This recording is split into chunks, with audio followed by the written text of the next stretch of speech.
প্রথমবার চেষ্টা করছি ইলিশ বিরিয়ানি রান্না করার। প্রথমে যথারীতি নিয়মে আমি একটি হাঁড়িতে গরম জল, তার মধ্যে সামান্য একটু সাদা তেল, নুন ও গোটা গরম মশলা দিয়ে জলটি ফুটতে বসিয়ে দিয়েছি। এদিকে কড়াইতে আমি বিরিয়ানির গোটা গরম মশলাগুলো ভেজে সেগুলিকে মিক্সিতে ডাস্ট করে নিলাম।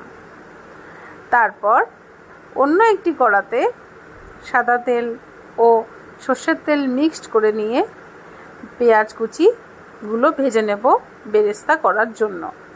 এখানে একটা কথা বলে দিই, আমি ইলিশ মাছের যেহেতু বিরিয়ানি করব, আমি সবার প্রথমে ইলিশ মাছের মাথা ও লেজটা বাদ দিয়ে মাঝের অংশগুলোকে টুকরো করে সেগুলোকে আমি কড়াতে ভেজে নিয়েছিলাম।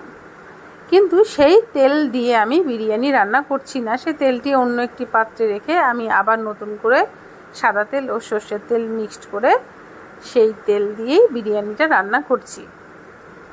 আজকের ভিডিওটিতে এমন হচ্ছে যে আমার কথার সাথে হয়তো আমার ভিডিওটি মিলছে না, সেটি আমারই একটি ভুলের জন্য তোমরা আমায় ক্ষমা করো। আমার রান্না এবং আমার কথাটা একটু সময় করে একটু শোনো। পেঁয়াজটির মধ্যে আমি নুন এবং হলুদ দিয়ে পেঁয়াজটি ভালো করে ভেজে তুলে নিলাম একটু লালচে লালচে হয়ে যাওয়ার পর। তারপর আবার তেল গরম হয়ে যাওয়ার পর আমি ওর মধ্যে দিয়ে দিলাম পেঁয়াজ বাটা।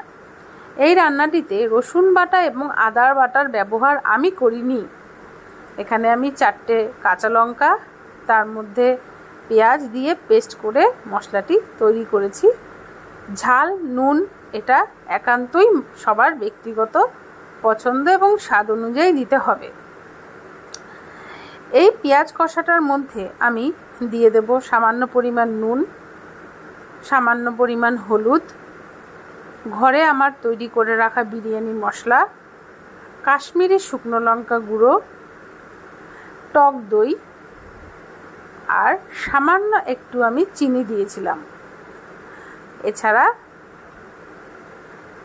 এই মশলাটি যখন কষতে এই মশলাটি একটু লালচে লালচে কালার হয়ে যাবে এবং এটি থেকে তেল বেরোনো শুরু করবে, তখন আমি এই মশলাটির মধ্যে ভেজে রাখা মাছগুলো একে একে দিয়ে একটু সামান্য গরম জল করে মশলাটির মধ্যে দিয়ে আমি সেটিকে কিছুক্ষণ ফুটতে দেব, যেটা খুবই সামান্য সময়, বেশি সময় ধরে না। তারপর মশলাটি কষা হয়ে গেলে আমি এরপরে